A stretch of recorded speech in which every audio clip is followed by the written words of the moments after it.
তোমরা কি জানো বাড়িতে থাকা সামগ্রী দিয়ে আমরা বাড়িতে মেয়োনিজ বানিয়ে নিতে পারি। তার জন্য প্রথমেই 8-10টা কাজু বাদাম আর 2টো শুকনো লঙ্কা আমি একটু গরম জলে ভিজিয়ে রেখেছি প্রায় 10 মিনিট মতো। তারপর ওটা একটা মিক্সিং জারে দিয়ে তার মধ্যে দিয়ে দিয়েছি কয়েক টুকরো পনির, দিয়ে দিয়েছি সামান্য নুন আর একটুখানি তেল, সর্ষের তেল ব্যবহার করেছি। তারপরে মিক্স করে নিয়েছি, দেখো দরদরার মতো হয়েছে।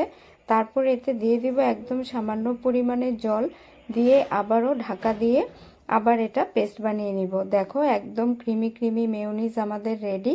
এটা তোমরা যে কোনো সময়ই বাড়িতেই সুন্দরভাবে ব্যবহার করে নিতে পারবে। বন্ধুরা, আমার রেসিপিগুলো ভালো লাগলে অবশ্যই সাবস্ক্রাইব করবে। আমি তো গরম গরম চা আর রুটি দিয়ে মেয়োনিজটা এনজয় করেছি, খুবই টেস্ট হয়েছে। আশা করছি তোমরা বাড়িতে নিশ্চয়ই একবার ট্রাই করবে। দেখা হচ্ছে আবার পরে। Bye bye.